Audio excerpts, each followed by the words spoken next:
Give me 1 second.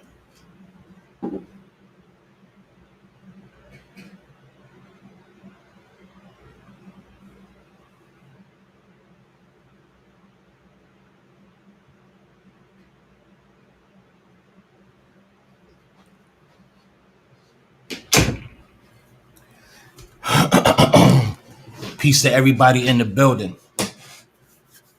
We're going to get into it tonight.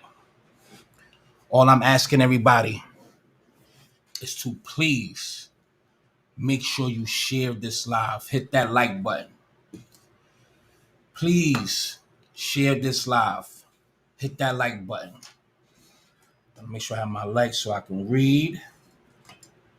Everybody, please share this live. Petty Pisces, how you doing, sweetie? Ferrari, peace. Troy, Porter, peace. Everybody, please, when y'all come in here, do me a real good solid and share this live and hit that like button. We, as Black Americans, foundational Black Americans, we have to delineate and separate. I'm going to read something that I wrote myself. This is going to be my introduction to my life. Everybody that's non-FBA, if you a rider, if you are a ally, if you really truly rock with us, this is not for you. I'm gonna say it again. If you are an ally and you really fuck with us like that, this is not for you. But I have to address something too. It's not just artists, entertainers, actors. We talking about the ordinary Jamaican person, the ordinary Hispanic person that hears these people say these things and talk about us and all the stuff that we are all privy to. Y'all sit there quietly, not even defending us. If you're an ally, you're not even acting as if you're an ally.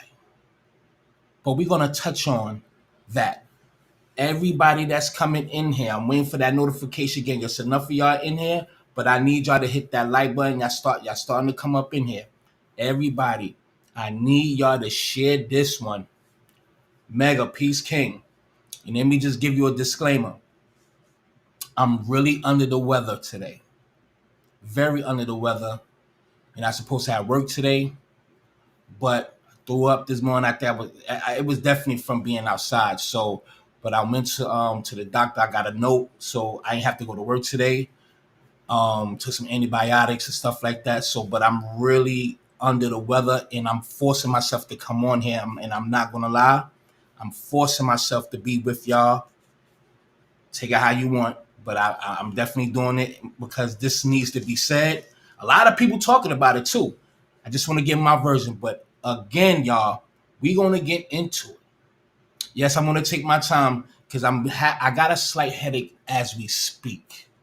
I ain't gonna hold you, but I'm gonna make it work. This is what I wrote. Let's get to it. FBA, Foundational Black Americans. We are a lineage. We are not a hate group. We are a people who are descendants who've created this country with our bare hands, with nobody's help, and has died, got burnt, lynched, raped, shipped away from our families at birth, and our kids used as alligator bait to feed to alligators alive, right? Imagine they take your newborn child, and put it in a cage and dangle it near water so it could be eaten and drowned by an alligator, and to endure that sort of trauma. Destroy our warrior class to breed a new generations of slaves to work for free and to be born into a world where the child is psychologically trained to believe that the condition he and she was born into was normal. Everybody, I need y'all to share. I really need y'all to share. Everybody, I need y'all to share. Everybody, I need y'all to share. If you haven't shared it, I need y'all to share one last time. If your ass did not share, please do so. Thank you very much. To breed a new generation of slaves to work for free and to be born into a world where the child is psychologically trained to believe that the condition he and she was born into was normal and justifiable. It will be subjugated to rape at any given time in front of that child and husband, father, sister, etc., etc. Shackled, branded with hot irons, lynched for practically nothing, hung and shot over 100 times, burnt alive, and invite hundreds of people to watch while they take their body parts as souvenirs, excuse me, everybody, and have our picture on postcards. At the same damn time, we are showing dignity, class, bravery, and creating, inventing, and changing the dynamics of this world, even in the worst time of their fucking life. It still rose through the ashes and became a phoenix. The true rose that grew through the concrete and blossomed, created every genre of music, creating lights, Lewis Ladderman, stop signs, traffic lights, gas masks, roller coasters, digital cell phone, microphones, video games, elevators, cars, radiators, refrigeration, heating systems in your home security systems, etc., etc., etc., with no fucking help and no fucking therapy. All of this trauma with no fucking therapy. Puerto Ricans have been through the same or similar slavery things in their country. But my people became the face of winning, thriving, fighting the system, and sacrificing their safety and family for justice. FBA is not a is not a radical group. We are the definition of greatness with the most influential leaders of this planet. FBA, we are the people mostly hated, but have to mainly copy and imitate. We are the definition of cool, swag, flavor, morale than a lot of other groups. We are the people who are talked about behind closed doors that you wish to be better than and destroy or move out the way. But we are happy we are showing y'all true colors of who you really are. All we want is to tell our history and to get the facts straight. I should have worn my glasses, but I'm doing good. I got my reading glasses now. Oh, that's the wrong one. Damn, I got the wrong one. It's on my dresser. Where I'm at now. Excuse me. I done messed up the flow. I'm sorry about that, but here we go. I'm sorry about that. I say it again. Excuse me. We are the people who y'all talk about behind closed doors that you wish to be better than and destroy or move out the way. But we are happy. We are showing y'all true colors of who you really are. All we want to do is to tell our history and get the facts straight. By us straightening out our history, it'll highlight how it excludes you from the inception of it and how and how you were outsiders who later participate in the culture we rightfully own and created. Because this didn't start with hip hop. We were fucking born with this by God Himself. This is a lineage. That's what I wanted to write. That's what I wrote. Standing on it. FBA means foundational Black Americans. That's exactly what that means. I wanted to set it off with that. No further ado, I even got some graphs that I put together as well, because we got to nip some of this stuff in the butt. We got to know who our allies are. We have to create a buffering system. We have to create a buffering, filtering system, because now we done let people get very comfortable within our space, within our culture. Every person on the planet identify themselves as themselves. Jamaicans, Haitians, Australians, all the names you can muster right now. Nobody has a problem with them. And yeah, everybody derived from Africa and so forth and so on, however you want to explain history. But everybody has their own ethnogenesis. Everybody has their own ethnic culture that morphed into what they became and what they identify themselves as. Nobody have a problem with Jamaicans calling themselves Jamaicans. Haitians, whites, Anglos, Hispanics, so forth, so on, right? But when we say we are foundational Black Americans, or just Black Americans, but we preferably say foundational Black Americans, which excludes everybody else. They don't know how to take that. Yeah, it's definitely I'm FBA all day, Rizzy. I don't know why you asked that. If you ain't know, well, you should be knowing now. Everybody, I'm asking the question, please. If you haven't shared, I don't know why you haven't. Please share this live. It will not kill you to share. And if you shared, please press 1 so I can identify you as a loyal watcher of my channel. I don't like to say follower. Let's get right into it. We're going to talk about Math Hoffa too. You are not getting off easy, brother. I'm going to talk to you as well. And yeah, we Brooklyn. Okay? That means nothing. It means something, but it don't really mean nothing when our culture is being attacked, and knowing that he's a Caribbean brother. I have no problem with being Caribbean people. I love my Caribbean people, as y'all know. So I'm not going to talk your head off. But let's start with this. The violence, because it is a victimization of one inmate against another.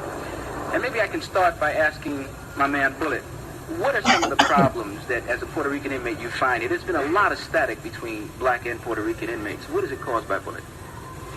I feel that, Blacks and Puerto Ricans don't get along, period, And I feel there's a war between Blacks and Puerto Ricans. It's a big conflict between the Blacks and Puerto Ricans. They never have got along outside in the streets or inside. I also feel there's a conflict between the policemen and the institution.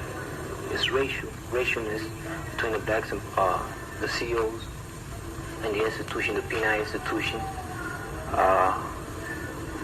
Because it always turns into a fight. Talking to you, young blood, he's saying there's always static. You don't get along, but sometimes they do get along in the streets. Why is it that when they come here, it turns into a battleground? What is that about? Well, it's like it's more than one. It's like out in the street, everybody knows everybody. Everybody's doing their thing together. And when you come to jail, being that you're incarcerated, there's a lot of frustration. And being that one must get all this frustration off, so he picks a fight. Or he starts a fight, somebody else starts a fight with him. Let me say this real quick. I'm gonna let it play out because it just came to my mind right now. When like the Puerto Rican said, we have problems with Blacks inside of jail and outside of jail. When you go behind them bars, you truly will know how people feel about you, because they all go stick with themselves. Blacks is really one of the main people, and I'm going to say Black Americans for right now, are very open arms to everybody until you show us otherwise. Then we have no choice but to stick together. But in jail, they show you their true colors. I'm not fucking with them niggas. I'm fucking with my Hispanics, and we gonna stay together. And we might fuck with them Aryan Nation niggas too, which they do behind the fucking walls. Some of them, I don't want to say most, but it's a great percentage of them that literally associate and are allies to the Aryan nations behind the wall. Don't you ever forget that. There's a few people who hit one in here that shared. If you haven't shared, please share and hit the number one. If you got love for this platform, all I ask is to share. If that bothers you, then just respectfully leave this live. All I'm asking is for that support. Let's get it. Is this a power struggle, or is it just that, two races can't get along? No, it's just that, when you get in here, you mad because you got busted anyway, right? So, anyway, between blacks and whites, all Puerto Ricans, they never got along from the beginning of time, really. From the beginning of time. I'm going to bring it back. Blacks and whites, all Puerto Ricans, they never got along from the beginning of time, really. So, in here, it's just that in here you can take it out on whoever you want. Because we get the frustration. Right, because nobody can stop you but the COs, and the COs never around at the right times. It's almost like the police out in the street. Right. At least that's what the complaint always is of citizens. Right. Artie, you've been here for a little while. What does a white inmate have to go through? They're almost outnumbered here, about 6-1. What do they have to go through? Well, a white inmate has to show, has to put up and fight, otherwise... Look how you looking at him. Can't just struggle along going to dawn. Because it's just hard for him. He look like he ready to punch him in the face right now for some reason. I don't know. Or maybe that's just his face, but anyway. Yeah. Here they're put into what they call PC, protective custody. Why? Well, to protect themselves, because they either can't get along in the dorm or they just don't want to fight back or, show themselves. And with the white boy, respectfully, when you look at it, a lot of them are outnumbered by 10-1 behind bars, and they feel very discriminated against when they're in that jail system, so they have to stick together. See how they feel, how vulnerable he is. See how timid he is, humbled. But this what brothers like him and our ancestors had to deal with for 400 years, just walking freely in the street. So should we feel pity? I don't know. Y'all give me your thoughts. But my answer is fuck no. I'm going to scroll up. My African American brothers created hip hop. And then the Hispanics were telling me Puerto Ricans didn't start hip hop at all. My African American brothers created hip hop. And then the Hispanics were telling me, what the hell are you doing, man? What are you doing playing that Jungle Bunny music, When people look at what I said about anything, look, do I feel like breaking comes from African American culture? Fuck yeah, easy. Okay, no problem. Like the Latinos, Moreno means black, they be like, yo, that's that Moreno style, and that's the original style of B-boy. 78, yeah. What year did you get into, did you start rapping, Ruby D? Late 76, early 77. 76, 77. The Furious Five were still the 3 MCs. So if we go by the timeline of 73 and y'all is the first Puerto Ricans, that means that hip hop was going for at least 3 years before any. For all y'all know, that's Prince Ruby D, Ruby D, and that's Whip a Whip, the first Puerto Rican rappers to ever touch the mic, and they came out 3 years after we already the culture it's hundreds of years old, family. Over 100-something years old. The flavor that we have, that already been in us already. This is not something that we just fountain. Like, oh, this is a new creation. No, it's already been in us already. The swag, the rapping and all that shit, that's already in us. I wanted to say this while it's on the tip of my tongue, because sometimes things be on the tip of my tongue, and I hold it for later, but forget to say it later. When you look at, it's so simple. It's not that hard. It's so simple. It's not that hard. When you look at other coaches, even to this day, right? Look at their mother or their grandmother going back on both sides, grandmother, grandfather. Like the Spanish people, Africans, Caribbean, so forth, so on. You can see how they pass, how their culture are. Do you think Miss Shelly Ann, a Caribbean lady, acts like Miss Bernadette from Mississippi, or Baltimore, or New York, or Alabama, or Watts? No, not at all. Do you think Miss Figueroa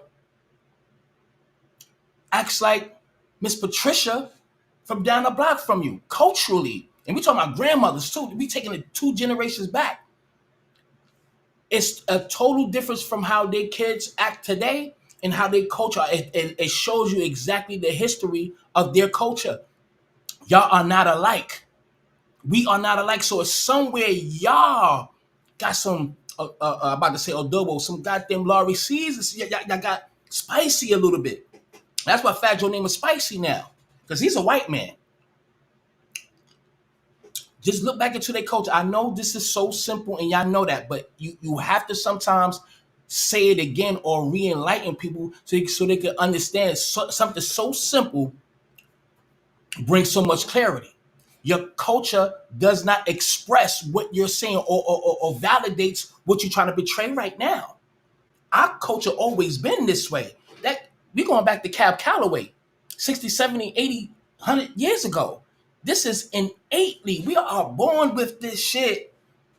Y'all niggas had to be around our energy to mimic it.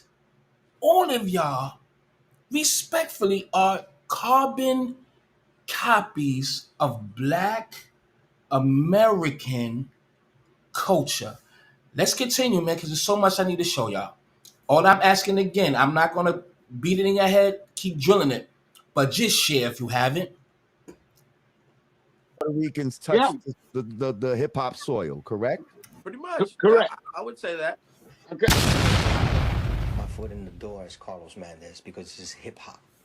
You know, you got Flash, you got Theodore, you got all these cats, and they're all black.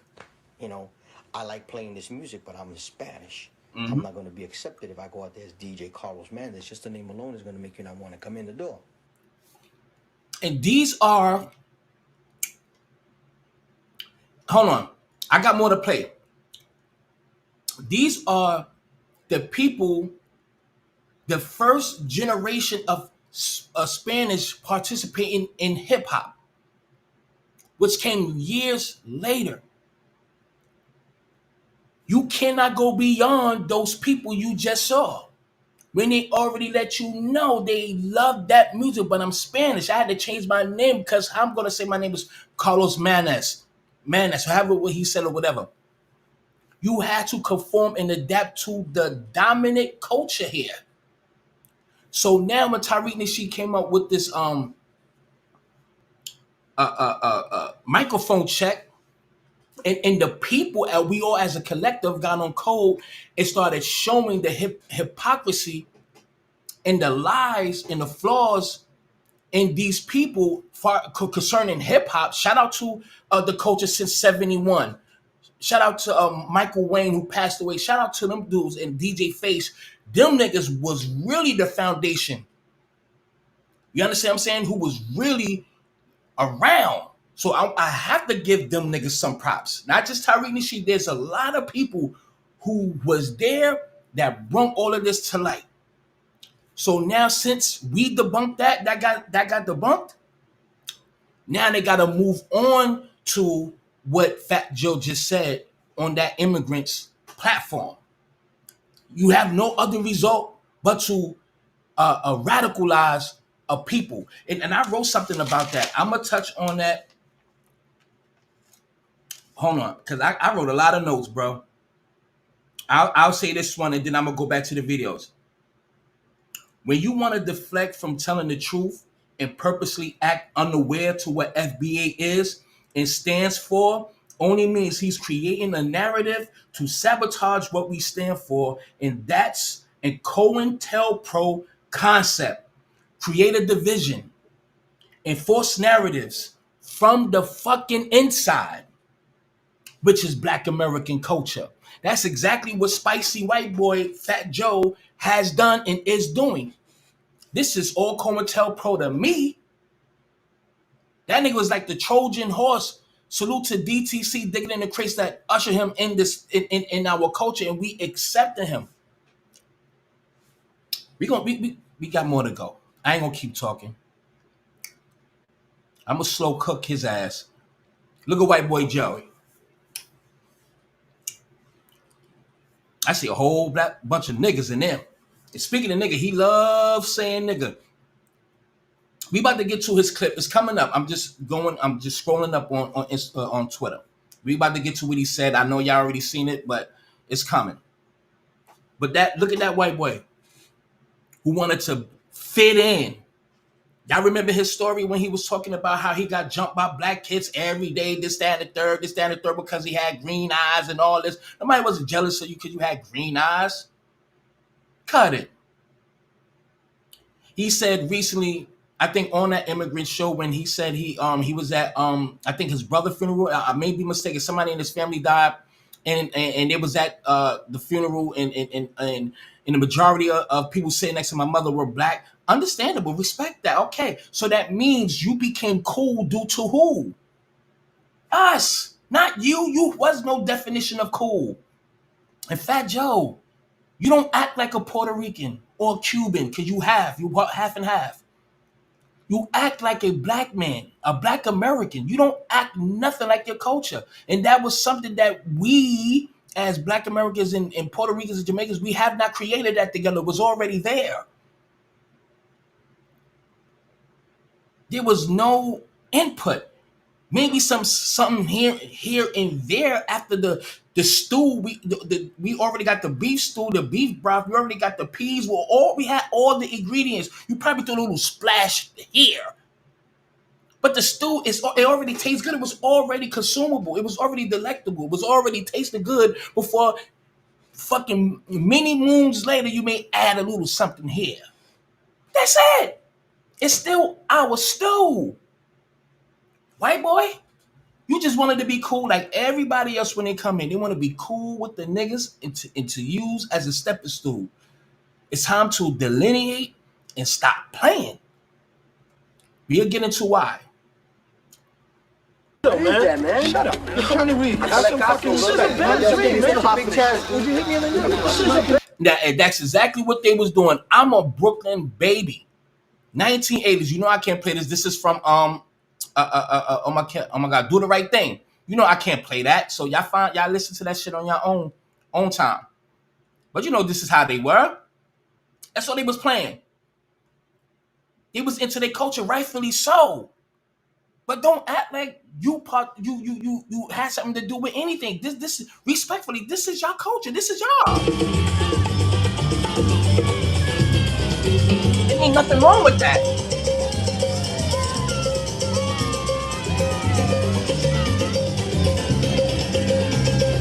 You see how they incorporated that little dance? We could tell our dances from others. You see how they just incorporated that and then went back into their own stuff?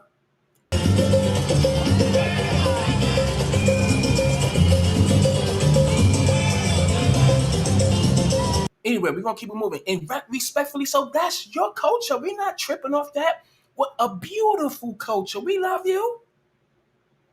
And now you hear this. This is my problem with math.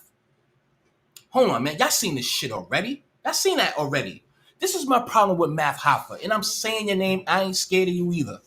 I'm not saying I want problems. I ain't ducking, but I'm just speaking my mind as a black American from Brooklyn too.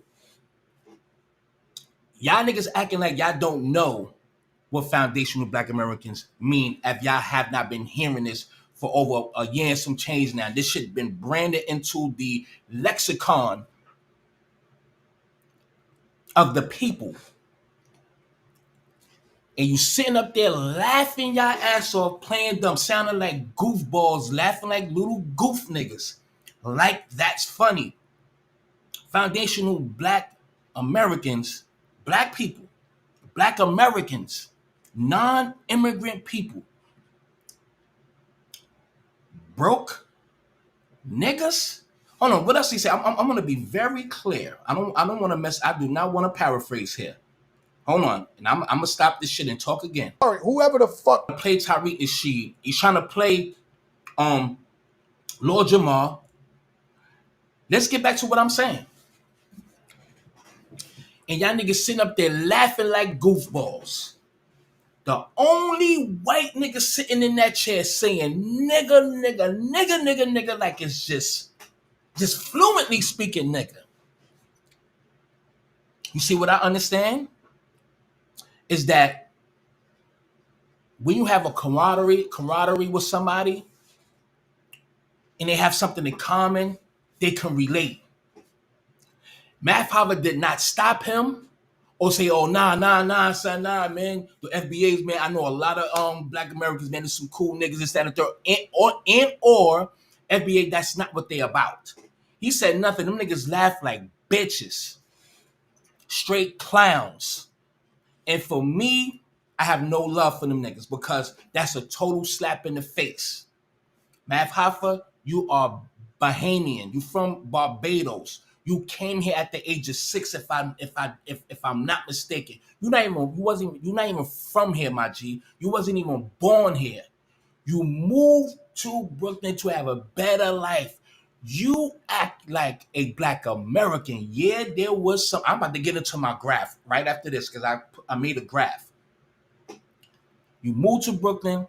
I think you moved to Crown Heights, which is predominantly Caribbean people, stuff like that, and it's Jewish, it's Black Americans, but mainly as years and decades went on, more Caribbeans started moving in the same neighborhood where Caribbeans were, so the influx of Caribbeans became almost like the majority.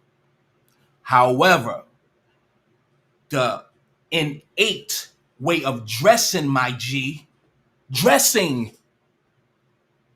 I'm an 80s baby. I seen the whole transformation since the 80s until now. You can't tell me anything.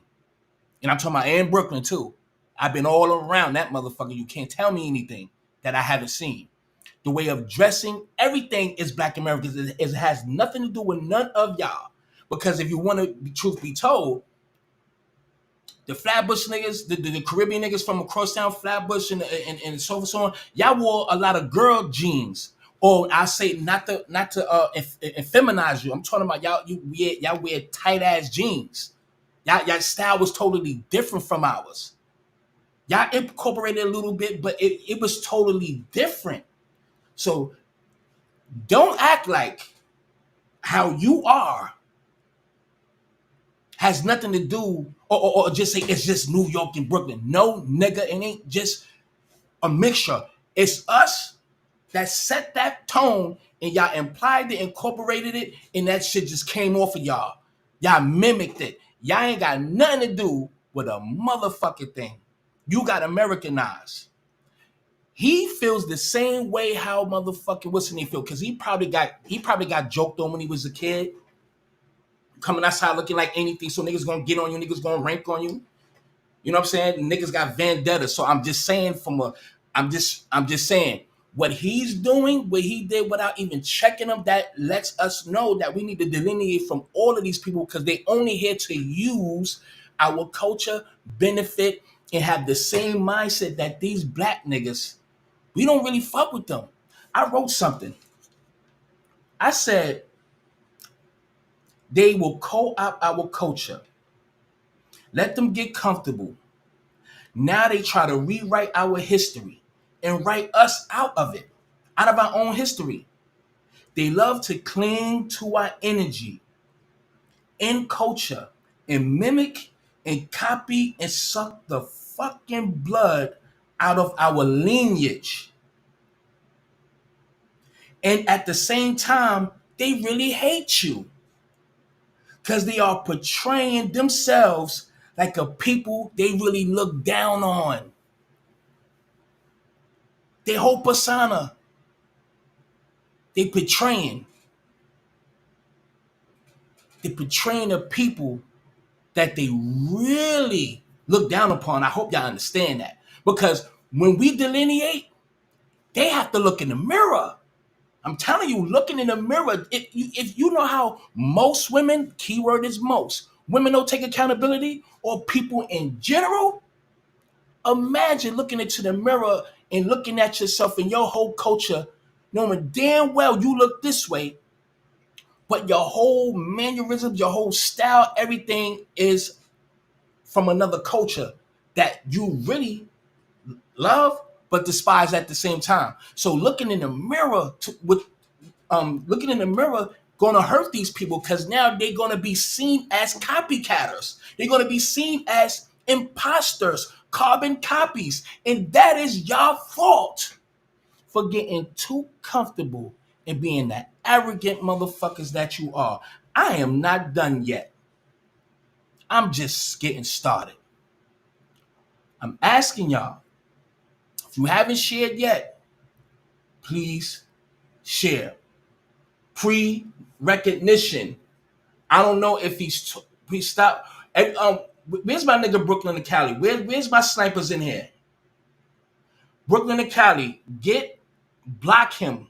We not tolerating no disrespect. Only headshots. My snipers headshots means block. Headshots only. I need you to get precognition out of here. Headshot only. You got to go. Get him out of here. And I do have a real job, by the way. This is my second one. So get him out of here. I have a graph. It's not, I rushed to do it, but I think it's well put together. Hit that like button too. Thank you, Brooklyn and Cali. Much love. You know I got love for you, King. Get that bitch ass nigga out of here. Thank you. Hit that like button if you haven't. Let's go, man. We have to screen these people. We have to screen them. We gotta screen them. Let me just go to my graph that I created with a badass headache. Now, just bear with me. How can I blow this up? Can I blow it up?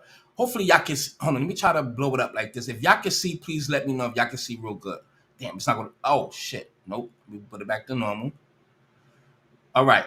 Now, I think, can I blow this shit up somehow? Let me see how it looks on the screen. All right, y'all can see it. All right, it's pretty good. Ooh, excuse me. All right.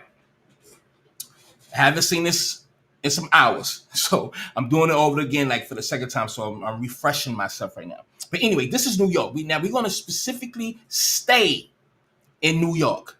Since they want to say, yo, you ain't from New York, you can't say we. How about all the New Yorkers that was from the beginning of the hip hop has came out and said what they said? So stop playing. We cannot let them always say because you're not from New York, you don't know. Well, a lot of us are from New York and we do know. Cut the shit. Let's continue, right? So I put here circa 1900. We're talking about 1910, 20, 30s, 40s, 50s, 60s, 65. Around 65, that Immigration Act, it got kicked in. And we'll go through that a little bit later. I'm just trying to brush through that. That's when we fought for the immigration again. And some of them was able to come. So normally it was really FBAs, Irish, Italians, Anglos, et cetera, in New York City. You understand what I'm saying? And don't forget, y'all, slavery was in New York as well. Wall Street is black slaves was the first commodity. They had slavery in Brooklyn, y'all. They still have something, and I'm just learning this like 2 years ago about this place in Brooklyn where they had slaves in Brooklyn, and even in Manhattan because they had the ports over there in Manhattan. You see, New York is surrounded by water, so the import and the influx of slaves was prominent in New York too. Let's stop overlooking that. So black Americans were in New York early 1900s, 1800s, etc. But I'm not going to go into this long story. But anyway, circa 1900s, FBA's Irish, Italians, Anglos. FBA's dominated culture. The dominant FBA, I need to take that S out, but FBA, dominant culture. That's the dominant culture. Okay, 1970s. There's a big influx of Puerto Ricans in the 1970s. Early 70s, really late 70s. Really the influx like 77. They was coming around 70, 73, so forth and so on, but the real influx was like 77 and up. They was just pouring in here. Again, FBA, the dominant culture is already here before the influx of you niggas. So this is from the 1970s and up. Okay, so they here 1970s and up. FBA dominant culture, no outside influence. Even when y'all move here, y'all was stuck and came with your own culture, rightfully so. You came into this place where there's different flavors of people. However, Black Americans, which they put you in our neighborhoods and we accepted y'all and brought, with open arms, because they basically dumped y'all around our areas. So you came as an outsider. And, I was the predominant culture. Y'all was wearing these little shirts and sandals. Y'all just wasn't dressing like how we dress. Y'all was from a more tropical area, so y'all wear a lot of shorts and shirts. Not saying that we have it either, but it was just a different thing. The dominant culture is what drives that area, because the dominant culture makes what that town or borough is. It's the thriving culture of it. What makes it what it is. So y'all was into your kungas, your dominoes, playing your music. Nothing wrong with that. Jamaicans, Haitians, all of y'all niggas too. Holy shirts, looking like Hicks, roach stompers. I'm going to read a couple of things that I have stored for y'all. Again, I can't see the chat, but please share, hit the like button. And I have to be a little bit more detailed with this so we can have an understanding. I know I'm speaking to the choir, but I always have to worry about the knucklehead in the back of the bus that's not paying attention. It's always the pain in the ass in the back of the bus that's just not listening. So this is for the dickheads in the back. All of that time, the 70s and up, we was the dominant cultures. Start seeing the hip hop start arriving. Y'all playing the kungas, the drums in the park, playing y'all merengue music and Latin music. You handball, you see us over there playing basketball, baseball, or whatever they doing, but they have like 2 turntables with a fan and a long cord that is connected to a light pole or connected to somebody's crib in the projects. And they bringing out these fans, these turntables, these crates of music. And they are doing some magnificent things with it. And the way they dancing is exciting. So it draws attention. It draws speculation. Like, oh, what's going on over there? Oh, hey, Pedro, don't go over there with them niggas. Them niggas, those molenos. That's jungle music. All right? Things of that nature. Again, FBA dominant culture, no outside influence. So all that time, the driving force of New York, all over New York, is a Black dominant culture. We have to understand in the 70s, there was not a whole bunch of these immigrants how they are today. As decades go on, the influx more and more of the people, which make them overlook that dominant culture as years go by. But I'm gonna touch on that. Let me continue. So, and they had to adapt. I'm right here. They had to adapt to our culture to become cool and hip, while most stuck with their own culture. That they came here with, and the lingo, the music, and culture was already there in NYC. All of this is relatable. Let's go to the next slide.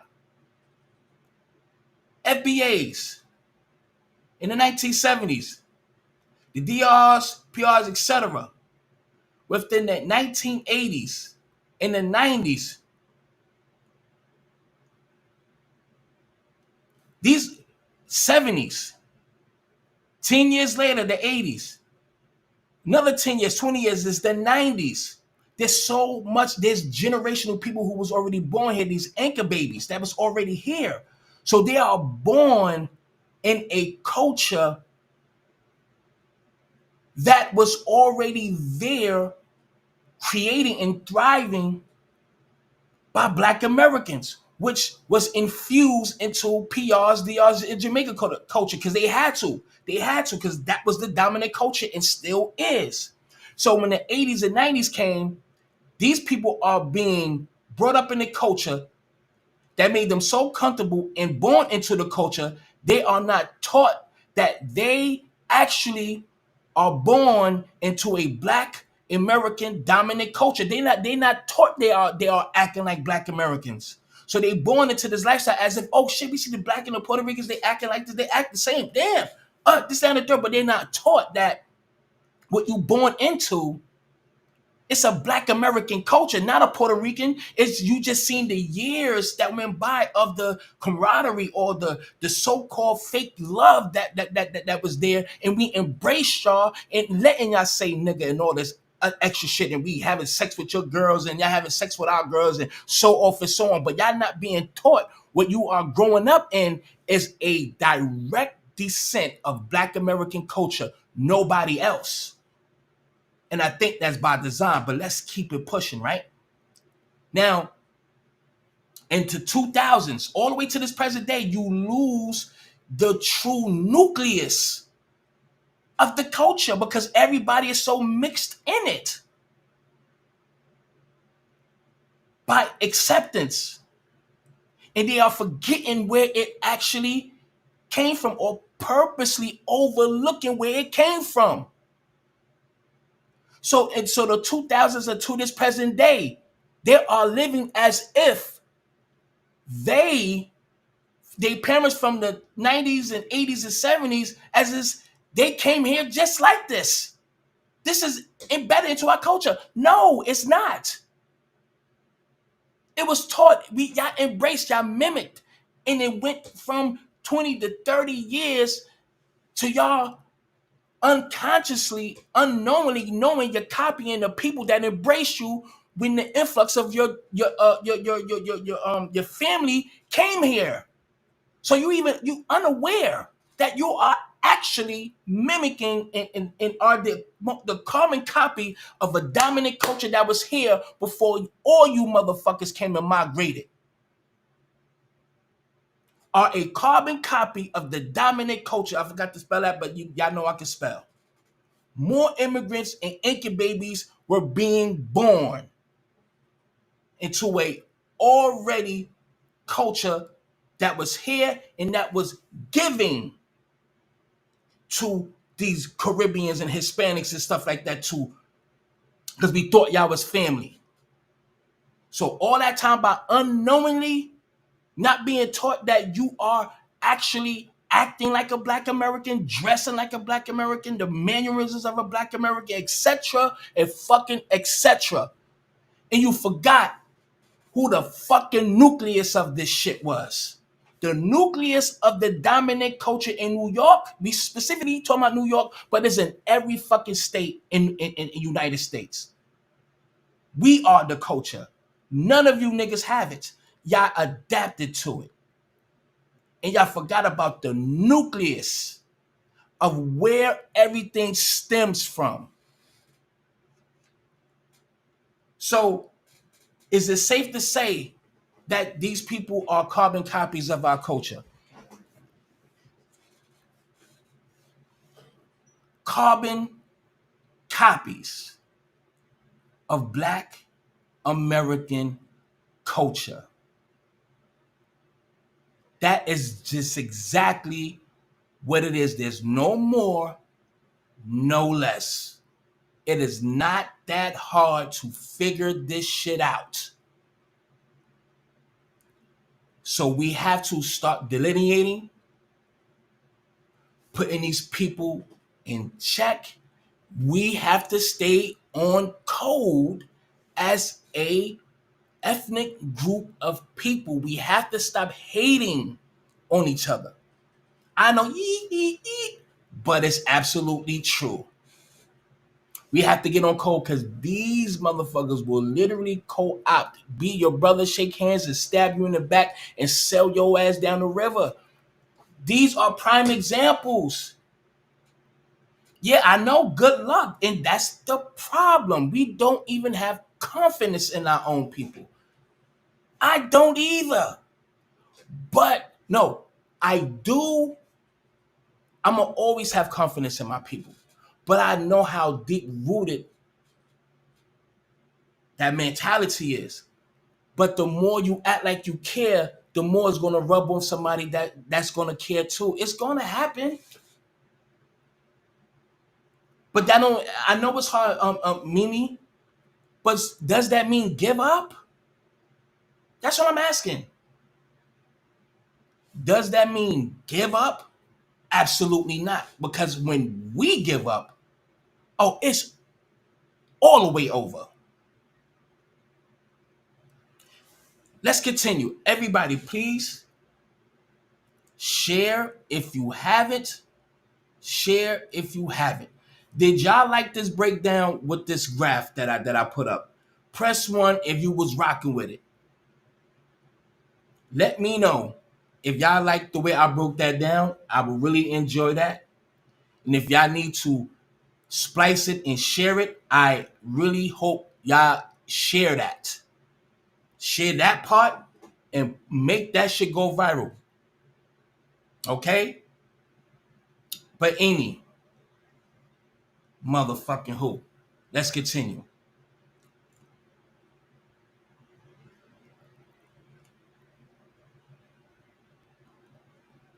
Thank you, Melinda Webb. So I guess you're the only one that liked it. Is she the only one that liked that breakdown, y'all? All right, so a couple of y'all joining. Okay, gotcha. Hitting it. Thank you. Please make sure y'all share that part too. He's a spicy white boy. And I'm gonna open the floor too if y'all want to jump on, but I'm not done yet. Excuse me. I ain't done yet. Excuse me. I'm gonna sleep good tonight because I really feel it. Play it one more again. And knowing that he knows that it's a lineage and he's calling all of us broke niggas. So black Americans is broke niggas. Is he saying nigger? By him saying nigga, do he really mean it the ER way? I have no choice but to think so. But you got this dude, Math Hoffa, and the rest of them goofball niggas laughing like it's funny. These rumors. And then he goes on Lord Jamal, try to call him the wackest member, try to take away his legendary stripe. Man, Lord Jamal is a legend. He's always gonna be one of our legends. And he holds FBA down, even though he has something in his bloodline that goes back 2 generations. But identify as a FBA, and he holds down the culture and respect the culture. And he's a legend. But since you talking about New York, this is the second real rapper. It was Grandmaster Caz, Melly Mel, but the first one was Grandmaster Flowers, then Coke the Rock and things of that nature, man. But here's what he said. And in like 78, 79, more Latinos started migrating toward hip hop, you know what I mean, as dancing as B-boys and stuff. They kind of changed the whole fabric of the breakdancing thing as B-boys, but it was a gradual thing as far as Puerto Ricans getting involved into hip hop. Puerto Rico was playing congas and timbales in the park while we was playing turntables. All right, so they are guests in the hip hop. And that's real. They made him go back on his word, but what I'm happy about, because I damn near cut Grandmaster Caz off too, because he I guess he was under some heat and he came out. he didn't correct what he said, or change what he said, but how he worded it, you had to question. But what I respect him doing is doing that documentary with Tariq Nasheed, and he just spilled the beans. And I think he did that for his own legacy, because that DVD is going to be one of the prominent documentaries of Black American hip hop culture, the real answer to those lies that was created back in the 70s. So I think, me personally, outside looking in, that he want to make sure he left that mark, so before he leave here, the truth will be told. So I'm gonna give Grandmaster Cash, one of the best to ever do it, his flowers. Salute to him. Now this is about DJ Kool Herc. Let's read. Now, grew steadily in New York during the late 60s and throughout the 70s due to the part to British anti-migration. I'm ready to go get my glasses now. Acts passed in the 60s and the U.S. 1965 Immigration Act, which abolished national origins as the basis for immigration legislation. Clive Campbell, I believe that's what's the name, Kool Herc or whatever. Experience shows that a critical mass had not yet crystallized so that borough culture could reflect such foreign infusions as Jamaicanness, or so that notions of blackness could conclude Anglo-Caribbean or Latin Caribbean versions. Black American culture has always been the dominant culture. Your infusions wasn't even infused yet, because we were the dominant main culture. Let's continue. Read. Shout out to my Israelites. Far from the aura of quasi-exotic cool that it carries today. Being Jamaican in the Bronx during the, and it seemed like these is his words too. But anyway, being Jamaican in the Bronx during the 1970s carried such a stigma that some young immigrants found it better to conceal their backgrounds. Being Jamaican in the Bronx during, and Spanish too. We're not just only targeting, it's not even targeting, just highlighting a specific group of people. No, all of them. So being a non-FBA in the Bronx, New York period, during the 1970s carries such a stigma that some young immigrants found it better to conceal their backgrounds. Not only would Clive have to lose his accent to fit in among the new peers, he would have to lose, it's not his own words, to lose his hick clothing as well. These niggas they was dressing weird. Clothing as well, including boots or roach killers, for which he was ridiculed at school. Although Clive denies that he ever had his Jamaicanness, that he hid his Jamaicanness, he's lying. Because Copeland Rock didn't even know he was Jamaican, and that was his right-hand man. So you hid it. You was dressing like a hick. He went to school dressing like John Wayne. These niggas came here looking real suspect, because what they was doing, they was looking at American movies over there. So what they saw on TV, they thought that's what it was when they came to America. Everybody was dressing like that, I guess. He liked John Wayne movies, and he dressed up like a real hick. And he got clowned in school for it. So that made him change the way he dressed, because the dominant culture, we don't rock that. You can't be cool with us dressing like that. You can't vibe with us or get down with us or party with us, and you dressing like that. Get your hick looking roach killing ass up out of here and put on some hip clothes, man. All of them had to go through it. Y'all ain't bring nothing to the fucking table. None of you. Come on, stop. We almost done. Clive denies that he ever hid his Jamaicanness. He put the situation in perspective by recalling a particularly telling example of how his harassment will play out in his new neighborhood. And I quote, At that time, the early 70s, being Jamaican wasn't fashionable. Bob Marley didn't come through yet to make more fashionable to even give a chance for people to listen to our music. So what does that tell you? Music and everything was all, come on, bro. I remember one time a guy said, Clive, man, don't walk down the way because they throwing the Jamaican garbage. They throwing Jamaicans in garbage cans. He said, don't walk down that way because they throwing Jamaicans in garbage cans. I don't know how true that may be. And sometimes I think they kind of over exaggerate because Black Americans, we ain't like that. We're not gonna beat you up because you from somewhere. We gonna laugh at you hard because you look like a bum. You look dirty and dusty and really make you feel bad. I see us doing that, but just beating you up and taking advantage. You may have some isolated incidents. I won't say that all of them is lying, but that's just not how we are cut. We would tear your ass up and embarrass you. That's exactly what we're gonna do. I mean, if you came out your mouth because we trying to clown you and we only joking and you get serious and then we put hands and feet on you, that's a whole nother story. But anyway, of course, for a young man in the working class family, adopting a new accent was, in a certain sense, a lot easier than finding a new whatever. Y'all have to stop this shit and sitting up here acting like y'all was just brought into this shit. I love the way somebody broke this down. Again, everybody, if y'all have not hit the like button or share, please share. That's all I'm asking y'all. All right.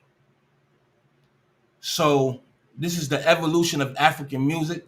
This is from the 1600s all the way to the 1900s, all the way to now. I'm not going to go through all of it, but I'm just going to just say, look at all of the genres that our people with no help, this so-called jungle bunny music that was created by the condemned, the used and abused, the slaves, the heartbeat, the people that really gave America its culture and its morale and dignity. Because the people who done this to the black people, they were deceitful, skillful savages. Period. But let's keep it pushing though. American, I'm not going to use African American. I'm not using that term. American, Black American, or FBA, but I normally just go by Black American. I like to use that term, but I love FBA too because I stand behind it. American sacred traditions, American secular traditions, you know, with the gospel and all that stuff.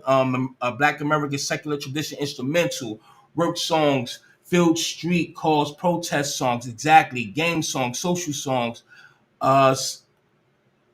syncopated, syncopated dance music, folk spirituals, arranged spirituals, folk gospel hymn, ritual blues, vaudeville blues, boogie woogie, ragtime, the brass bands, New Orleans style jazz, early jazz. This is chronologically, man. This is the tree of weed.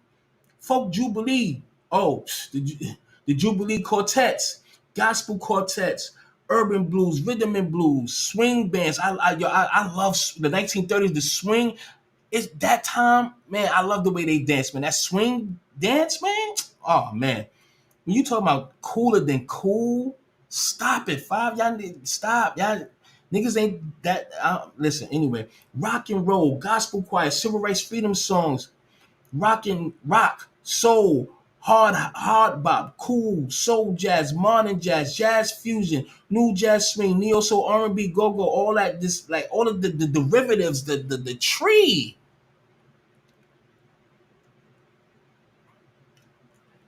We didn't need nobody help. We ain't need nobody help. We needed none of you niggas help. Nobody help. We needed none of you niggas help to do anything. So it automatically shows you through history itself. Everybody that is not Black American, not saying they don't have a beautiful culture, no one is saying that, but you cannot act like you had any influence on us when it doesn't. It's the other way around. It was nothing that any of y'all had that we wanted. Now, granted, with Jamaican music, we fuck with Jamaican music. We listened to that shit when we accepted it, and the songs got faster, not that slow shit. We wasn't really into it. I know my mother was into Still Post. I love Still Post. I told y'all, the dude with the dreads that stick up and Still Post on the back of the cover, that nigga frightened my whole childhood. Like, I was scared. I literally had nightmares with that nigga. If anybody knows Still Post, you know what the fuck I'm talking about. Okay? So it's not like we didn't love it. Like, we definitely embraced the Jamaican culture. The Bobs, the Peter Tosh. My man was Bounty Killer. My man was motherfucker Junior Reed, Capleton, Bounty. That's my guy. Beanie Man, my guy. You know what I'm saying? Yellow Man, my guy. Patra, I love Patra. Lady Saw, I love Lady Saw voice. Lady Saw, so many. I could keep. So and so on, and we loved it. We had it. We vibed at the parties and shit like that. We didn't incorporate, like, we embraced it. We didn't copy it. We embraced it. Don't get it twisted. We used to say Irie, you know what I mean? We use some of the terms, but we smoked beaties and shit like that. But we wasn't like wearing shit like them or things of that nature. We just grew to love their music and the culture and the food. It wasn't like it transformed our culture. No, but just something that we love, and we kind of embraced it and vibe with it. And to this day, nobody can ever stop me from playing my Jamaican music or loving the culture. There's no fucking way. I love it. But we got to keep it real. You know what I'm saying? And I don't want to get into the who created Jamaican music, because that music started from our music. All of your pioneers already put it out there. Period. Let's keep it pushing. Man. Are y'all enjoying yourself in this live today? Please hit that like button.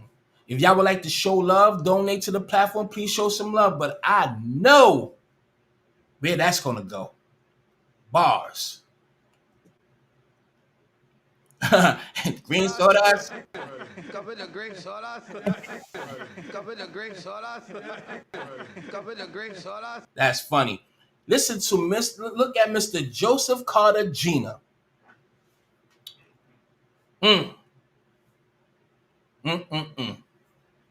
Age 36 at that time. Race, white. Wait, wait, huh? Hold on. How old is Fat Joe today? All right, he's 54. Because I'm about to say that them what's name's looking kind of crazy. Like the age. I'm like, what the fuck? I know he can't be no fucking 34, 35. Well, oh, damn, it does say right there, age 53. So excuse me. All right, I told you my eyes is kind of, that shit leaving.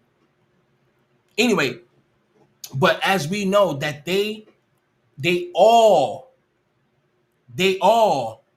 act like us, but they classify themselves as white. If that don't tell you that anything right there, that lets you know truly who they feel, who they are. And the Spaniards are the real white Latin people that literally conquered and enslaved Africans, some Taino,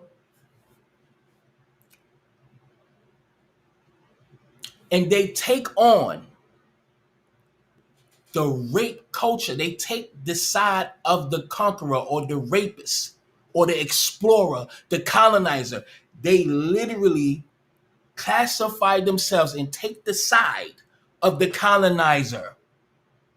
I keep saying this shit. but they black in our face. But on paper, they black in our face. What up, my nigga? You know what I'm saying? Dress it, this, that, and the third, this, that, and the third, this, that, and the third, this, that, and the motherfucking third. But on that motherfucking ID, what does it say? It says white, right? What does that tell you? Cuddy Ranks is my guy, Matt Reed. I love Cuddy Ranks. Barris Hellman, oh my God. Woo! Lord have mercy. It's my guy, Barrington Levy. You may not be a movie star. You may not drive a big fast car, but I love you. And that's my shit. I don't know why. Come on, son. Man, I sing that whole shit right now. That's my shit. But what they do will say that, yeah, I'm black. You be selective when you want to be black. But when you look on their ID card, it says white. All of them. I fuck with Puerto Ricans. I just called my nigga Tito. I love my nigga. His birthday was on the 20th. I just called him, told him I love you. As usual. That's my guy. Just to give clarity. Just to give clarity. Just to give a little clarity. Hold on, let me go right to the text. Hold on. Wait, wrong one. Hold on. Just to give some clarity. Because anybody could talk. See that? All right, you can't see his number. All right, good. See that? Tito, right? Happy birthday, my nigga. Love you, bitch. Stay up. That's how we talk to each other. Love you too, bro. You already. The love is there forever, lifelong. But we spoke on the phone anyway. We was on the phone. He was at work. I was at work. But we chopped it up on the phone too. But there's more people that's Puerto Rican that I fuck with, that I grew up with, that I love. That I say, I love you too. When we get off the phone or before we part. That's 30 plus years of knowing each other. So a lot of us are little sandbox from 7 to 8 years old to this present day. So there's a lot that I fuck with, that I love, that I got a lot of love for. That's never going to change. But I'd be damned if I let the rest of you motherfuckers play with me and my people. That's just that. Let's continue. How long I got? All right. Everybody, again, if you enjoying yourself, hit that like button. If you haven't, please make sure you share this live. I will gladly appreciate you. And there's one live that I want to jump on. I think it was the Black Authority or whatever. He was going in too. Salute. I only heard a little bit, but I was rushing to get on. But let's keep it pushing. But as you can see, he's a white guy. Literal white guy. And now I'm going to show this respectfully. This is all respect. I would never disrespect his mother and never disrespect his father. That is not where I'm going. I respect people's family, their mothers, and so forth, so on. The utmost respect to Miss Carnegina and Mr. Carnegina. Much love. Absolutely. But when you look at that, what kind of household you think he was brought up in? Their culture. But when he stepped outside, who he was around? The negros, the morenos, the niggas. Respect to your culture, family. You are not like us, bro. You grew up around us in our cool ass culture. You had to be down with it. Now, see, I could go to the comment section and I'm being light on you and on y'all. The comments, they destroying y'all. Let's read. Looks like 3 honkies to me. I'm not going to agree with that, but I'm listen, hey, this is how they feel. He built just like his mama. You see how savage the chat be? That's why I really be reading the chat. The comments, because they are savages. But I love it too. But the views and opinions does not necessarily are the views and opinions of All Virus Access Media. But see, this is the smoke he created. This white man right here, this spicy white boy, created it himself because he think he is that guy that's on the inside that think he can speak for black culture. It's time for black people to cut these niggas loose. But you don't have a problem with Cardi B? Ooh, I hear that. The grass was 50-50, already buried that 50-50 co-creation lie. So now he's resorting to lashing out and getting angry because the lies have been revealed. I love that one. Let me give that a heart. You understand what I'm talking about? This is his family. Ain't nothing black in it. Nothing, not one drop of that shit. This nigga looked like a real white man, like not even Spanish. He looked like a real white guy. And I say that respectfully. You look like a white guy, Joey. And you are a white guy. Let's not even get that twisted. But let's read more to the chat. It couldn't be more accurate. He better be glad I stick to insulting the people that insulted me, my lineage. I'll leave it there because once the gloves off, it's up. That's what I'm saying. You gotta stop the three little piggies. You see how crazy? You see how it get? You see how it get, Joey? I know this let me not get into come across your paths, and I don't give a fuck. To be honest, I don't give a fuck about you, your new album, or the attention. I had enough respect for you. I had, oh shit, even I think I got it. I think I'm gonna show in a minute. Busta Rhymes Blockbuster album came out. That shit did double plastic wood, and I'm so happy for that. Black Americans, we ain't show that nigga no love. You sold double wood. Fuck Busta Rhymes. That I was his biggest, the biggest fan. I don't listen to nothing of his shit. And when I'm at work, I do may listen to The Whole World's Looking at Me. That's my shit. I still listen to Rhymes Galore and all that sometimes and shit like that. I still listen to Busta sometimes, you know what I'm saying? I still fuck with Busta's music, but I don't listen to it like that no more. And any of his new music, I will never listen to it ever again. Like any of his new music, I'm not listening to it ever. And nobody go, I know I don't have to say it, but nobody buys this dude album. This is I forgot the name of his Fat Joe new album. Nobody is gonna check for that bullshit anyway. Nobody cares. Nobody cares. Nobody cares. His race is a level up on black. Is a what? I don't know what the LV stuff. Let me see what else. Then we're gonna keep it moving. Right now, African and Caribbean tellers are praising and worshiping a racist white man who calls them niggas. Yeah, we got to stop this. Like this shit has to stop. You have to call them out. I'm not even gonna get on no other culture. I'm gonna stick exactly where we at with him, because you know what I mean. This goes for every other culture as well too. All y'all on a hot seat. And like I said when I first started, if you are an ally, if you really, really fuck with our people, this is not for you. This is for your people. Look at Busta Rhymes' album. Sells 21,000. Look at that shit. Busta Rhymes' album Blockbuster sold nearly 23,000 equivalent album units in its first week, with 14,000 coming from traditional album sales and a little under 8,000 from streaming. Nobody cares, Busta.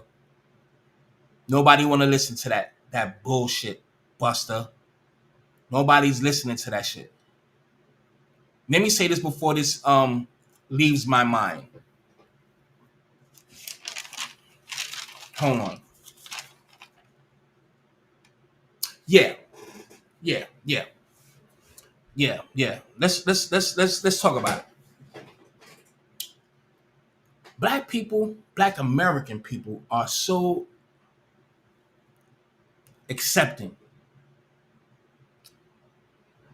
We created a space for everybody to dump their problems on, or to point the blame at, or to misuse.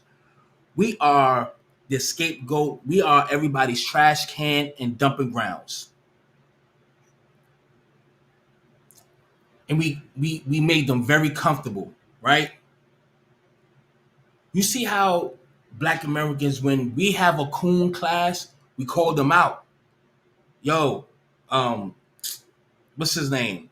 Al Sharpton, Jesse Jackson, what's the Clarence Thomas, that judge, and so many, so on and so on. You see how we point out our coons? We would even warn people of who our coon class are. We exploit them. These other tethers, these other immigrants, these other dudes, they get mad at us for calling out real tethers and real enemies of Black Americans because they look down on Black Americans. And then these people like Fat Joe and these other people, they get Luke Campbell, fuck him too. And the rest of them, they get mad and get mad at us for delineating and distancing ourselves from them. But you are not literally like, if you're an ally, if you really fuck with us, then get at the people who's trying to downplay or disrespect us. Y'all not putting your own people in check. We got to check them, and you get mad at us for checking your people. And then we got to look at the rest of your people as the same as such.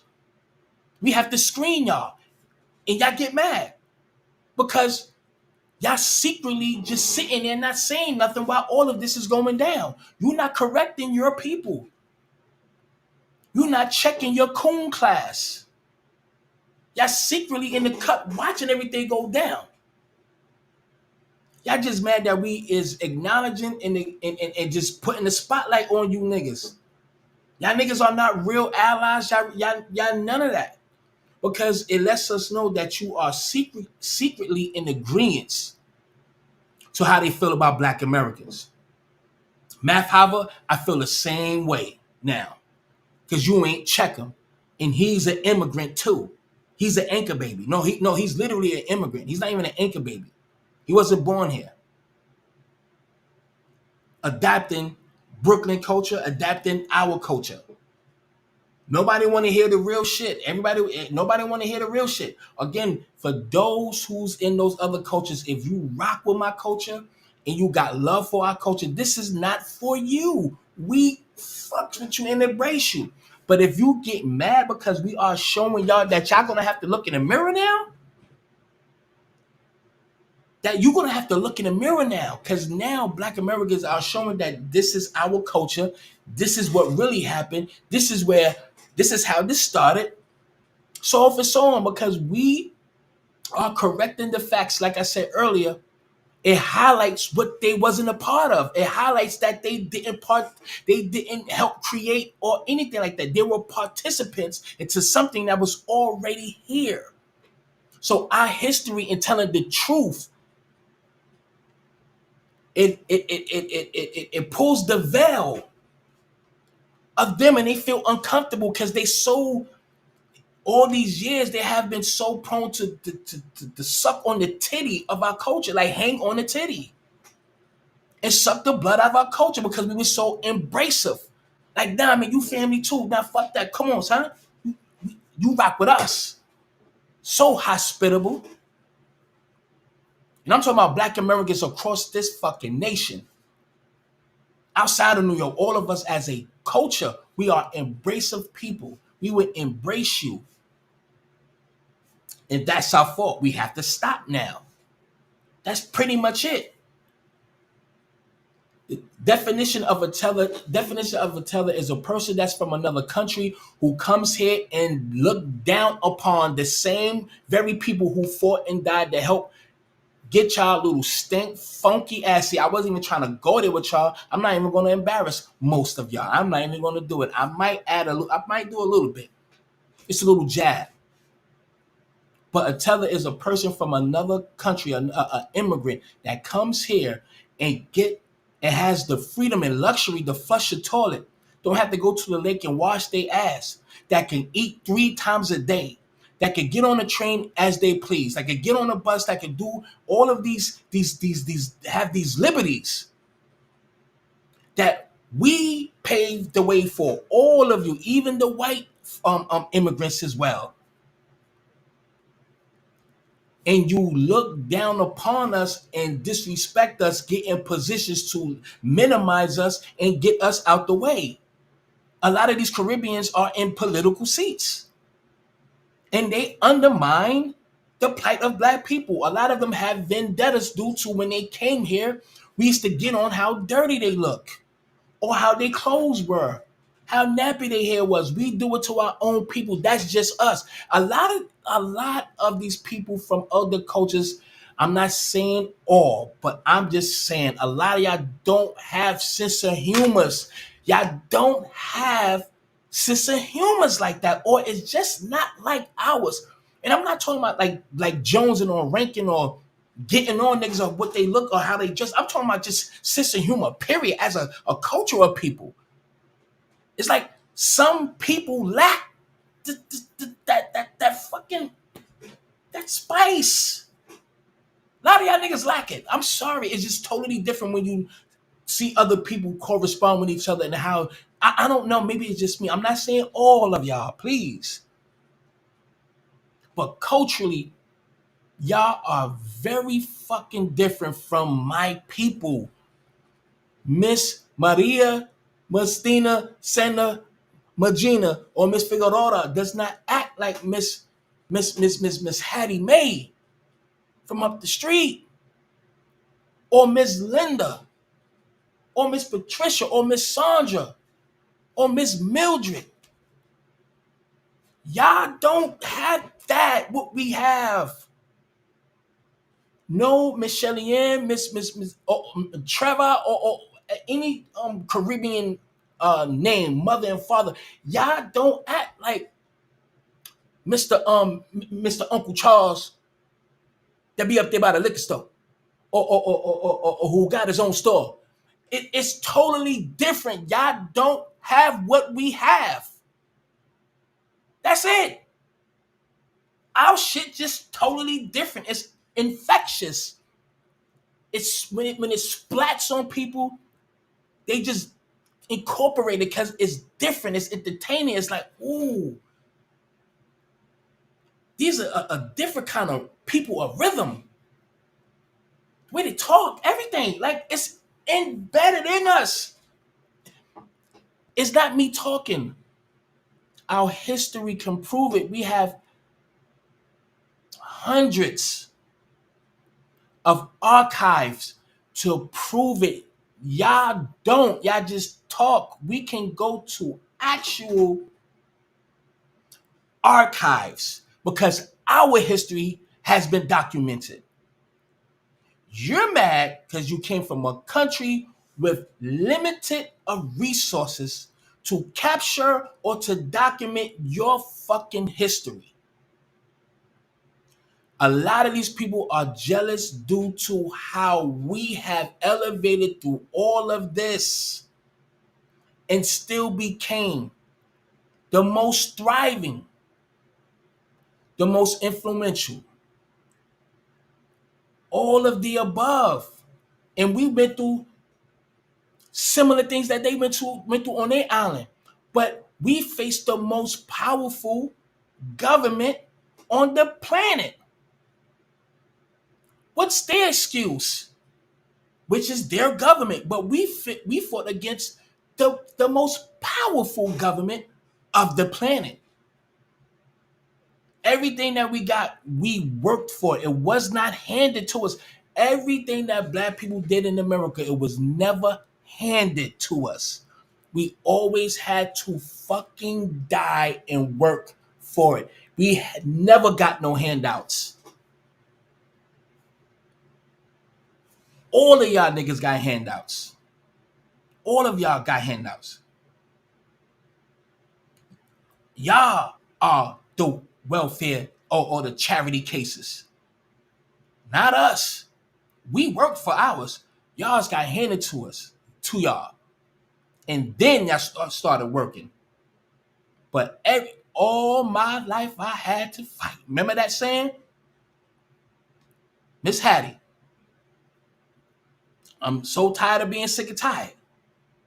And we invented everything. Pete Rock is a cornball. I don't even address that praying mantis face looking ass Beetlejuice face weirdo corny dude. Fuck that nigga. We don't give a fuck about that nigga. Fuck that, fuck that, fuck that, fuck all them niggas, cause all of them niggas is in cahoots with each other. They have to be, they all they got.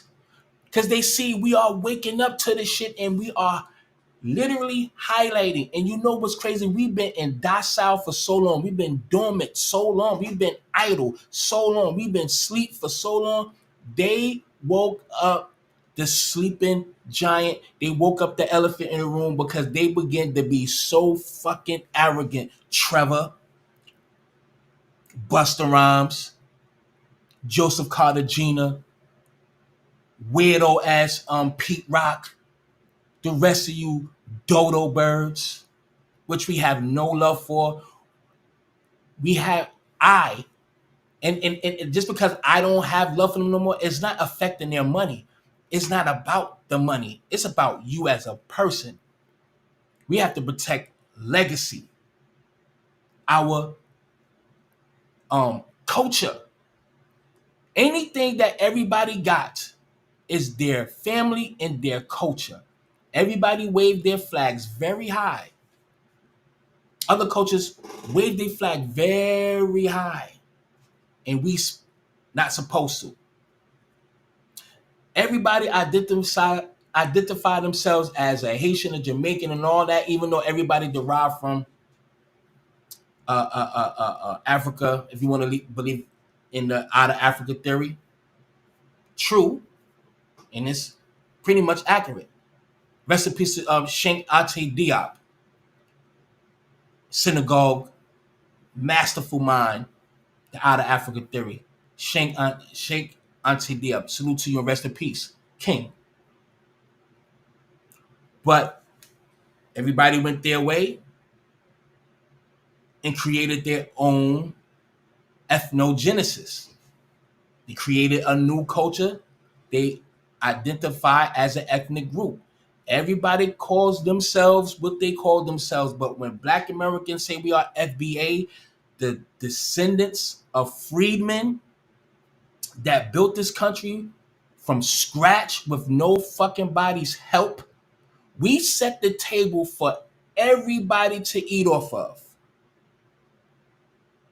That's the people we talking about. It's a lineage. It's not a gang. It's not an organization. It's a lineage, an ethnic group that excludes everyone else, just like your ethnic group excludes everyone else if you wasn't born in that lineage. It's understandable, but why you get mad?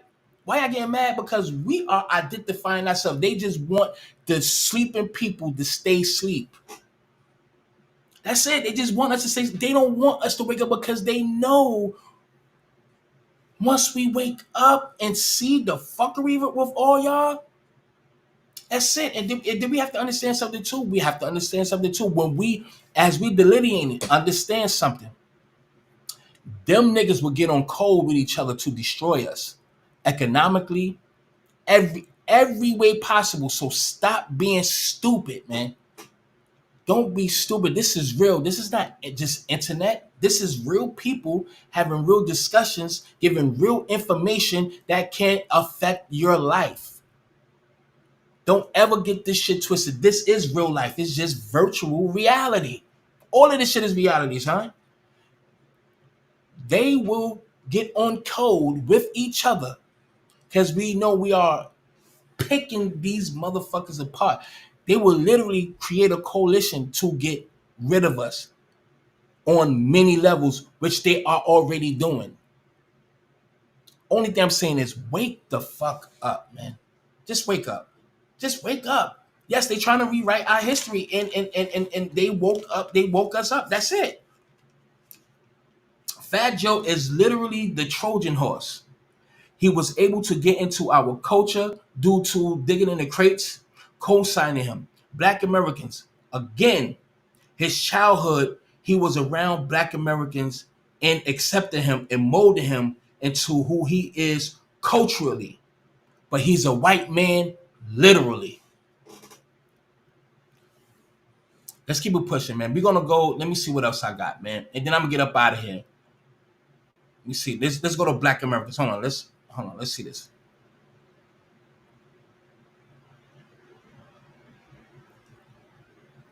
I just seen Black Americans. They must have. Hold on. Oh, Black America. Let's see here, and I'll go to I'll put in Let me see. Oh yeah, that was kind of crazy. I'll touch on that another day. Let me put in Fat Joe. Hold on. Let's do some more real quick, because I only got a few more minutes. All right. I should have just put Puerto Ricans, but fuck Fat Joe. Yeah, we know they're guilty to tax evasion. That's funny. Hold on. Oh yeah, and I forgot. Yeah, Lord Jamal challenged them to a fucking to a debate, and that's the thing. Asian and other immigrants groups, we codependent on ethnic Black Americans who transitioned. Let me see this. Group them all together. Actually, no, it doesn't, because I'm just being honest. Asians as a community are known to, generally speaking, as a group. Matter of fact, I open the floor too if anybody want to get on too. Anti-Black American and anti-Black, while at the same time exploiting the same group. Many Asian countries and many people who are Asians come to this country and use our people, Native Black Americans, as a transition class to push themselves into the middle and upper class of America, while extracting all of our wealth out of our communities and exploiting the fact that there were laws that prevented us from having businesses in our own communities, while giving you guys businesses and monies and investments to exploit and extract money from our communities.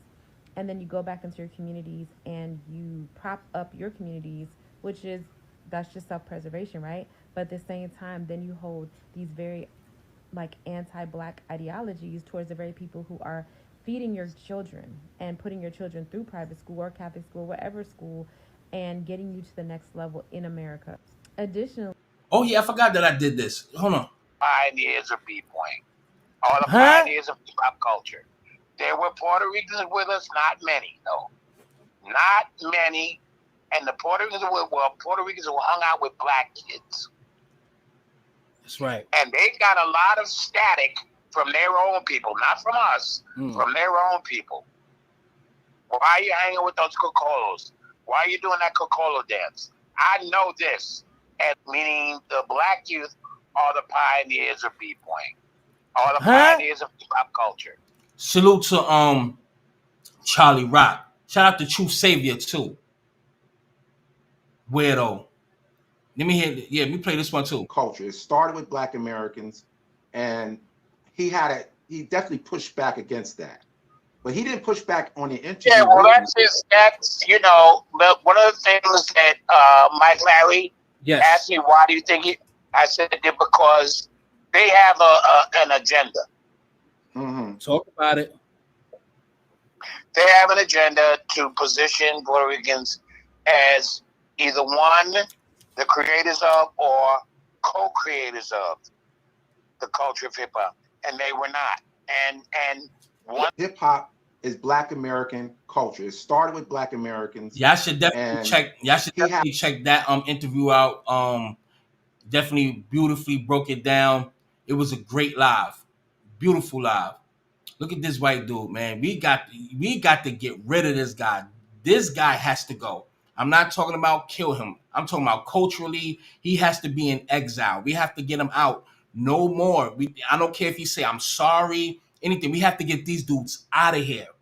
I mean, they have to go. Like, there's no more love. All that love has to go. It's over. No more. It has to be done. It has to be done. I'm telling you, the truth always comes out, man. And I'm gonna end with what I started this live with too. What I wrote down. Oh shit! I forgot to play this video right here. Hold on, let me play this after this. This is Pistol Pete. Black people, man. Like, I was raised with villains. This is my homie right here. He's black. I was raised with him. You know what I'm saying? You know, we was raised as little kids in this building. You know what I'm saying? Selling drugs in this building, doing everything in this building. But there's been time in jail where I had to bring the Puerto Rican flag. I had dudes, my dudes, get the crazy markers and all that, and take the sheet and make a Puerto Rican flag out of it, and put the Puerto Rican flag in the middle of the yard. Boom! And stab everything that's black. You know what I'm saying? Because I ain't had no other choice. Anyway, we know what time it is. Hold on. I forgot I had this video lined up. I had some other videos lined up, but I think I did a pretty good job. Which I think I did a marvelous job tonight, man. I think I did a real good job tonight. Only thing I'm asking y'all, listen, man. All I'm asking, man, like, come on, like, real talk. I hate to do this. Y'all hardly donate. I don't care if you drop out because I said that. Only thing I ask, just share. Share it. Share the live. If any of y'all in here haven't shared yet, share the shit. All I'm asking, share. It's not gonna kill you. Share. Just share this live. Share. That'll bring money. Just share. That's all I ask. Share for the God. You heard? Let's get it. But check this out. Shout out to Panda Chop News. A lot of people thought that I was Spanish. So, he would be on the movement of, us Latinos gotta make it. We gotta. He's talking about Fat Joe. I forgot to put it in context. This is I think a producer or whatever, but was close to a Fat Joe. So they thought he was Puerto Rican, even though he do look like you know what I mean? Like he could pass. I don't know. Like you said at the start of this, like a lot of people thought that I was Spanish. So, he would be on the movement of, us Latinos got to make it. We got to do this. We got to do that. And I'm listening like, wow. Because at the time, it was a lot of brothers doing the music, and he was coming in throughout, digging in the crates and all these other brothers that was putting him on. So I guess he felt like, damn, it's time for us to like take over. So I would listen to that, and I would take heed to like, okay, it's kind of like a little racist, but it is what it is. It ain't nothing bad, but it's just like, I guess he was so pro Latino that he was really pumping that rhetoric at that time. He was trying to take it to another level. Well, okay. Pun was the first one. Let me play devil's advocate. Okay, so was it racist, or was it just that like he was really proud and trying to put on the other side of it because there wasn't really any prominent, you know what I mean, that within the culture? Well, I ain't going to downplay. I'm going to tell you straight up. He was on some like, the Moyo's been doing this for years. It's time for us to come in. You know what I'm saying? And that's basically how it was stated. And that's how I heard it. And I was just like, oh, okay, yeah, I get it.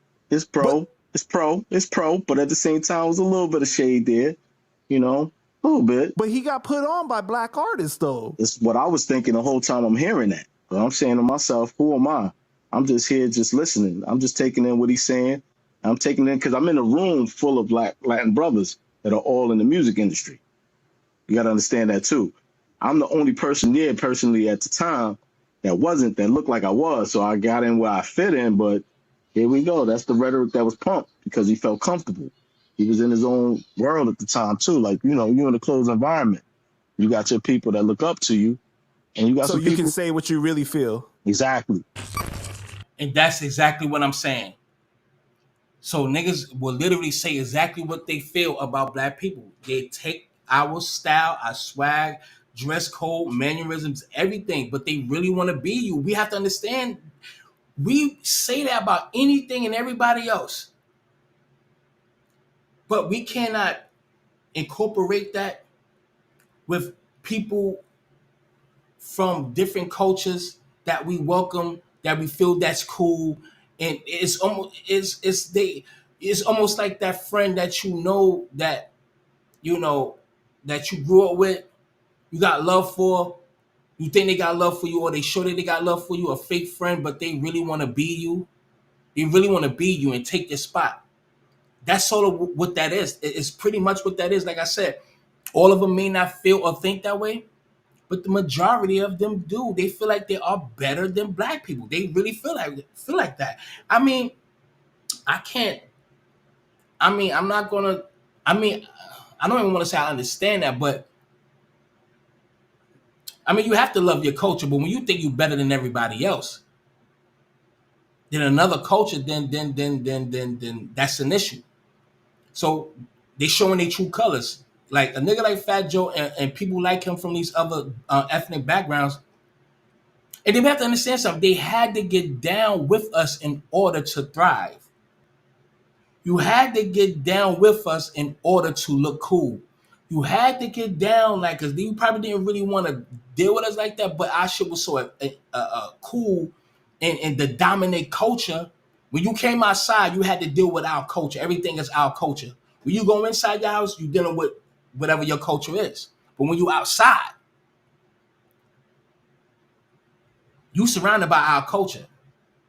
So some of them probably not even forced, but they had to conform into a culture in order to feel accepted. And in the back in their mind, they had to transition to this new me. And even though this new me is not me, but I have to be this new me in order to adapt to my surroundings, adapt to my people. Why you think they be having towns where there's nothing but Caribbeans, nothing but Jamaicans, nothing but Hispanics, Spanish Harlem and all of these things, Little Italy and all these things? You get it? Because they are around a commonality of people that they rely on culturally. You understand what I'm saying? So we have to really take heed and look at it from every layer. It's like an onion. It has many layers. We can't just look at one layer. We got to really look at this shit from all perspectives and filter and buffer out the tether class. We have to do that. I am Black American, FBA first. Everything else is second. I'm going to hold mine down. I'm going to wave my flag like y'all wave y'all's. I got love for everybody else, but I have my culture has to come first. And we're going to give the real history, and we're going to keep it 100. And if our history, our truth, and our accurate history and proof that we can show our history, if that affects the lie that y'all been exposing or living with for all these years, then who fault is that? Y'all know the saying, what was done in the dark, you can finish the rest. So that's why Fat Joe and them have to result to defaming, trying to sabotage the movement of FBA because your hip hop lie has been distorted, exposed, and you have to look in the mirror. You see, they ain't singing that same tune no more. So now you have to look in the mirror. So now you're mad because you don't have proof. And the main pioneers of this that you can't go no further back from, because they was the first, exposed the truth. So you have no foundation to stand on. So now what you do, you talk about a culture of people that you try to create as a radical organization instead of a lineage who is loving their culture and delineating from people who've been the bloodsuckers of our culture, the people who been in our culture in our face and talking about us and wanted to be us and erase us from our own culture, which we created, and we embrace you, and you lived off all your life, all your the generations here, everything. So now, by y'all getting comfortable, changing the drapes in our crib, drinking all the fucking juice in the fridge, everything. You got comfortable, now we clean the house. Whose fault is that? It's your fault. Should it be humble? Now, there's no, okay, all right, I accept your apology. We don't want no apology. We don't need none of y'all niggas' apology. We don't want it. I'm not accepting any from anybody. Who am I? I'm just Mike Larry, motherfucker, and I'm going to stand on that. I'm not accepting none of y'all apologies. I don't care. The truth cannot live in a room full of lies, man. The truth cannot live in a room full of lies. and we stepping in the room, and these lying ass tellers is getting the fuck up out of here. I'm gonna read what I wrote, what I said in the beginning, and I'm gone. Matter of fact, do I have anything else? Because I got 9 minutes. I'm gonna end with what I wrote earlier, what I said earlier. Let me see. Let me go to oh yeah, shit, I forgot about what's her name? Yeah. I should have played that first, but all right, I got something.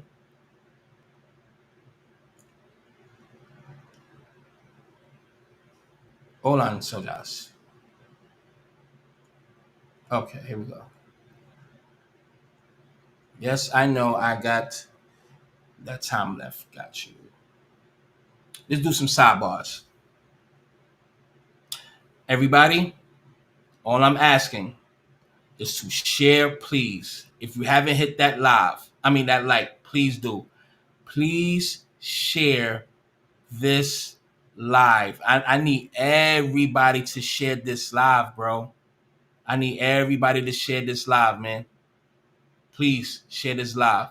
Malcolm Barrett, you absolutely right. Rent due, motherfucker. Rent is due. That's it. Rent is due, bitch. Let's keep it pushing.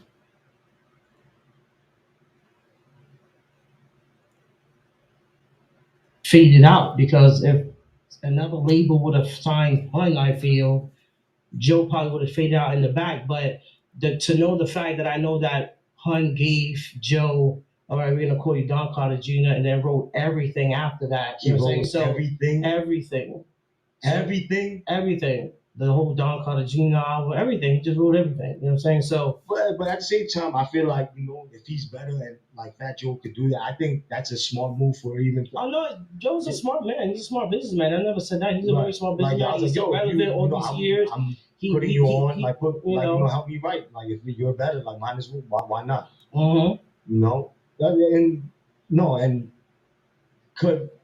I'm trying to really, because what's taking so long? Like, I don't understand. Like, so long of what? To get to build that Big Pun's legacy, to get y'all together. He is horrible. Now I see what the comments is saying. I didn't listen to this all the way. This is my first time listening to it this far now. He's horrible. For me, you and Fat Joe, like, why is it 20 years? How long? And you guys still haven't managed to really settle, and he said that he wants just an apology. You can't do that, as in. Are you serious? No, I'm asking you. Why would I give him an apology after what he put my family through and what he did legally? Was it legally? How? You know what? Can we stop this for a second? Yeah. I'm leaving this interview.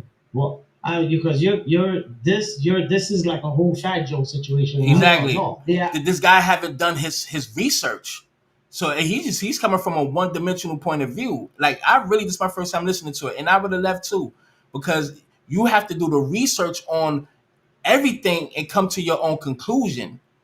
It looked like he's targeting her, and he's a Fat Joe radical or some crazy shit. I'm good off of this. Yeah. I'm not comfortable. Shout out to you, baby. You're not gonna put me in a situation where now I'm gonna be recorded and it's gonna go everywhere, and you come in and holler this whole Fat Joe stuff. No, if you don't want it to talk about, if you don't want it, then you could have just said it. I'm good. I'm really good off this. The way you're coming off and your attitude, and the way you come off is joking, like if you're signing, you're like, I'm not gonna sit and explain everything that my family went through and what I had to go through to fight for his rights and his rights. That's my godly right. You know what I'm saying? Right. I'm not doing none of that. You know what I'm saying? I won't do that. I'm good. Yeah, salute. And he fucked up on TA. I was gonna interview TA, but TA somehow got mad at me. That's big. About to say Big Puns. That's Fat Joe's ghostwriter. Fat Joe's ghostwriter TA. He wound up doing the He wound up doing the live with Panda Chop Panda, whatever. And because TA, his brother on his pops or mom's side was hitting me up and trying to expose TA, because I was doing videos and it was doing some good numbers. Me and Panda Chop Panda was doing the same thing, and I told TA in the DM, like, yo, is this such and such your brother? He was like, yeah. I'm like, yo, he's saying this about you, bro. I don't know. You need to have a conversation with your brother. And I said, I asked the question. I said, I hope it's not true. I'm not even going to tell you what he told me. It's insane. I'm just going to leave it right there. I'm a respectable gentleman, but his own flesh and blood try to expose him for exposing Fat Joe, like insane stuff, and he just kind of fell back from me. I'm like, damn, I ain't even doing that, but try to figure out, yo, this nigga is telling me these obscene things about you. You need to holler at your own brother. So I don't know, but it is what it is. But TA definitely exposed Fat Joe too. Yeah, and Fat Joe he like that rim job. Let's Harry, I got 3 minutes left. Matter of fact, no, I'm just gonna end it. I'm gonna read what I read earlier because I got 3 minutes left. It's about to cut me off. So this is how I'm ending my live. If y'all want to know what FBA stands for and the lineage of Black Americans, this is who Black Americans are. This is how I'm gonna end this live. Black Americans, FBAs. We are a lineage. We are not a hate group, Fat Joe. We're not a radical group. We are a lineage, spicy white boy Joe. We are not a hate group. We are a people who are descendants of the people that created this country with our bare hands, with nobody else's help, and has died, was burned, lynched, raped, shipped away from our families at birth, and our kids used as alligator bait to feed to alligators alive. Imagine somebody took your newborn child and puts it in a cage and dangle it over the water so that it can be eaten and drowned by an alligator. Just for alligator food. Gator skin, alligator skin shoes and so for so on. Babies. And to endure that sort of trauma. Destroy the history of our warrior class. To breed a new generation of slaves to work for free and to be born into a world where the child is psychologically trained to believe that the condition that he and she was born into was normal, justifiable, and will be subjugated to rape at any given time in front of their child, husband, people, etc.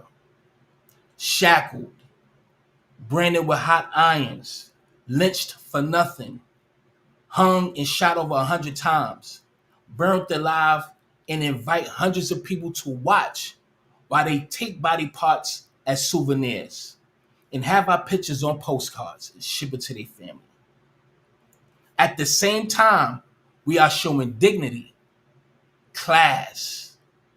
See those pictures back then, knowing all the hell our people was going through? Still classy. Dignified, class, bravery, and creating, inventing, changing the dynamics of the world even in the worst time of their fucking life. And still rise, and still rise through the ashes and became a phoenix, the true rose that grew through the concrete and blossomed. Created every genre of music. Created lights, Louis Latimer, the fuse bulb, stop signs, traffic lights, gas masks, roller coasters, phones, digital phones, microphones, video games, elevators, cars, radiators, refrigerators,